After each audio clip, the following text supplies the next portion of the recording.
सूत जी को नमस्कार, श्रीमद् भागवत को नमस्कार, माँ सरस्वती को नमस्कार, भगवान के नर नारायणों को नमस्कार, व्यास देव जी को नमस्कार, श्री सुखदेव जी महाराज को नमस्कार, उद्धव जी को नमस्कार करके आज हम उद्धव जी द्वारा भगवान की बाल लीलाओं का वर्णन करते हैं।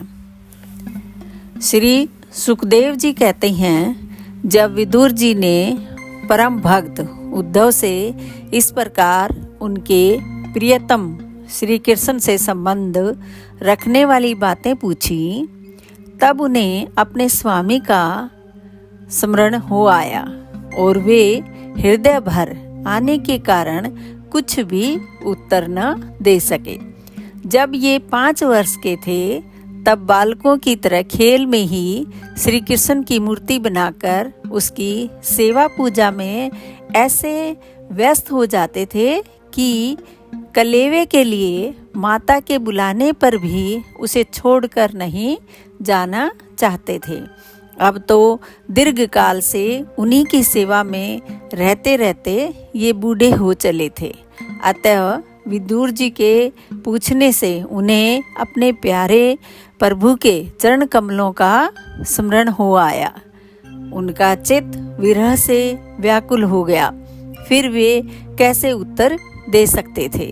उद्धव जी श्री कृष्ण के चरणारविंद मकरंद सुधा से सराबोर होकर 2 घड़ी तक कुछ भी नहीं बोल सके।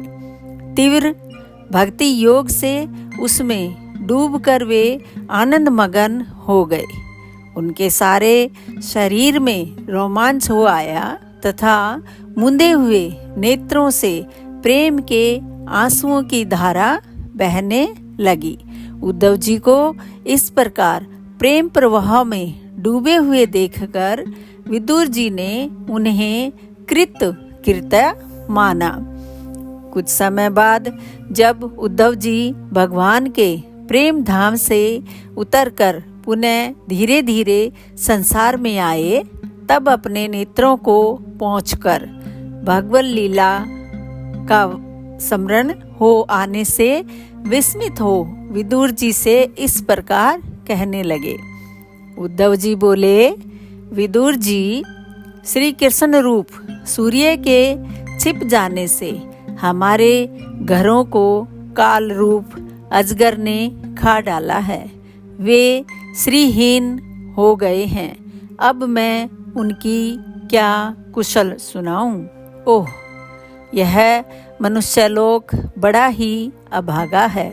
इसमें भी यादव तो नितांत भाग्यहीन हैं, जिन्होंने निरंतर श्री कृष्ण के साथ रहते हुए भी उन्हें नहीं पहचाना।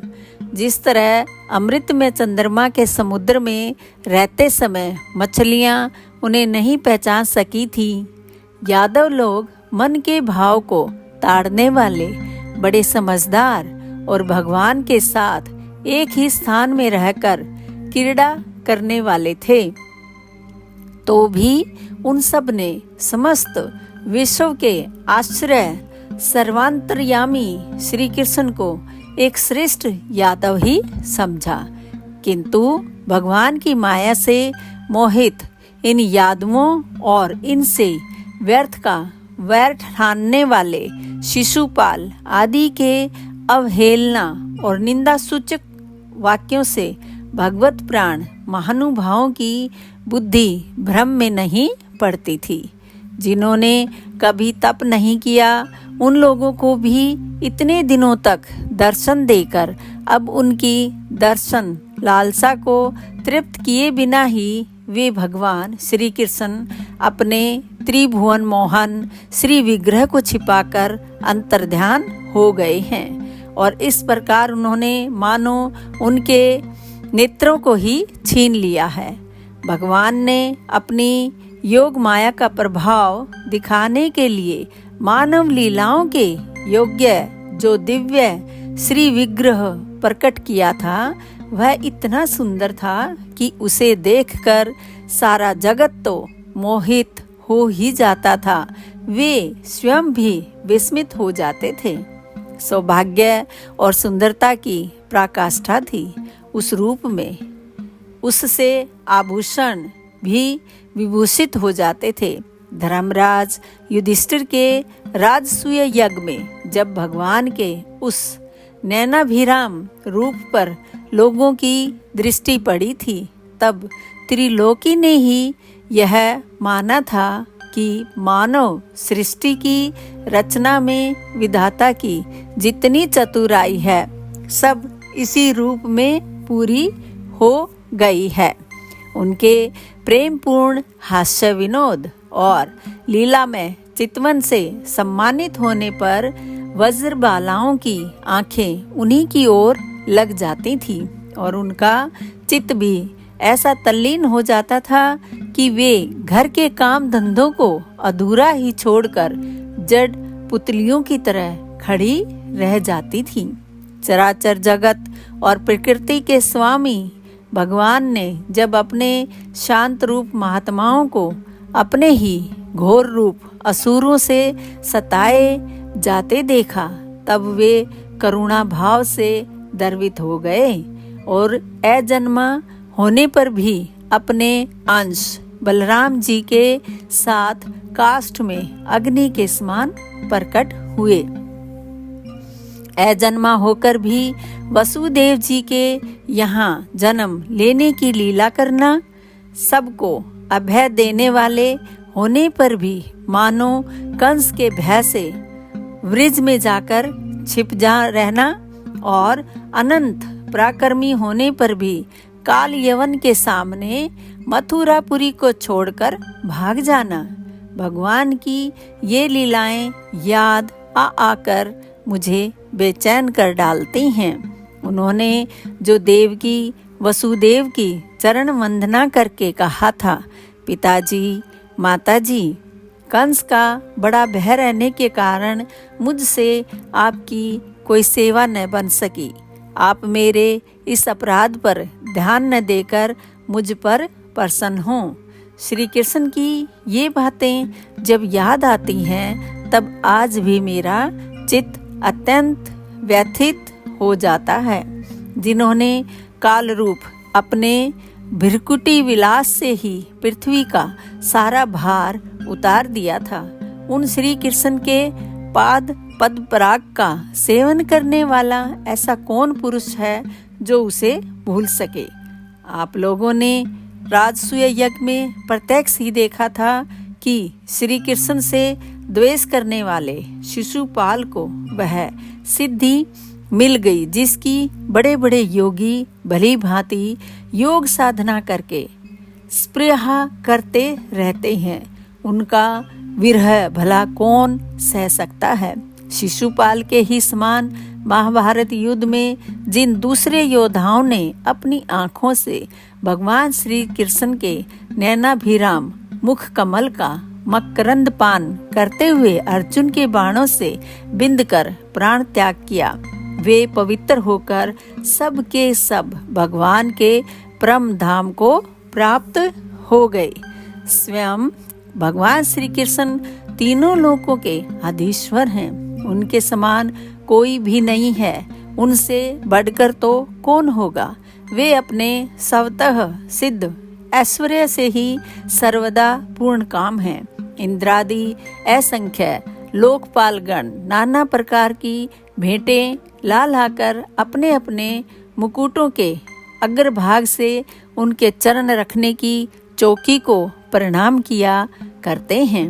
विदुर जी वे ही भगवान श्री कृष्ण राज सिंहासन पर बैठे हुए उग्रसेन के सामने खड़े होकर निवेदन करते थे, देव हमारी प्रार्थना सुनिए। उनके इस सेवा भाव की याद आते ही हम जैसे सेवकों का चित्त अत्यंत व्यथित हो जाता है।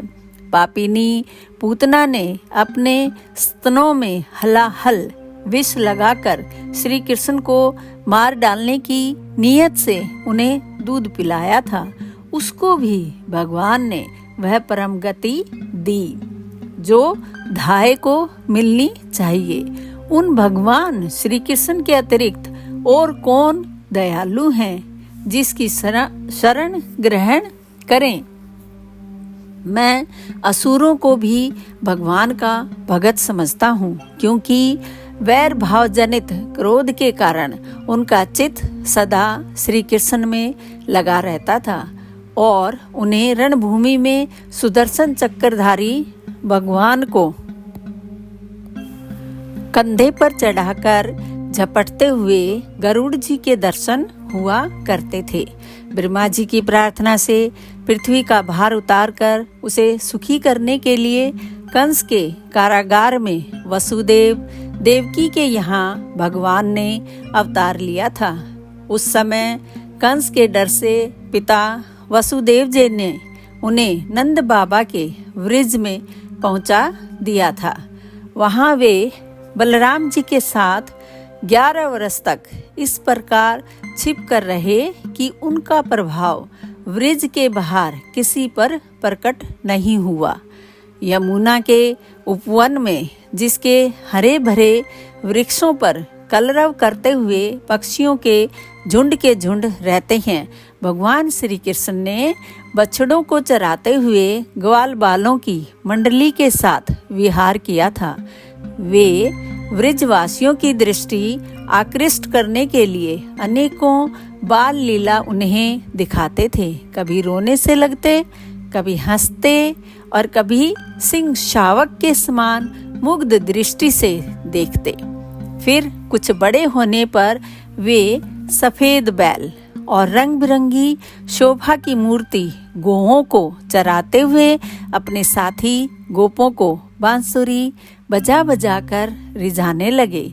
इसी समय जब कंस ने उन्हें मारने के लिए बहुत से मायावी और मनमाना रूप धारण करने वाले राक्षस भेजे, तब उनको खेल ही खेल में भगवान ने मार डाला, जैसे बालक खिलौनों को तोड़ फोड़ डालता है। कालिया नाग का दमन करके विष मिला हुआ जल पीने से मरे हुए ग्वाल बालों और गौओं को जीवित कर उन्हें कालिय दह का निर्दोष जल पीने की सुविधा कर दी। भगवान श्री कृष्ण ने बढ़े हुए धन का सद्व्यय कराने की इच्छा से श्रेष्ठ ब्राह्मणों के द्वारा नंद बाबा से गोवर्धन पूजा रूप गो यज्ञ करवाया।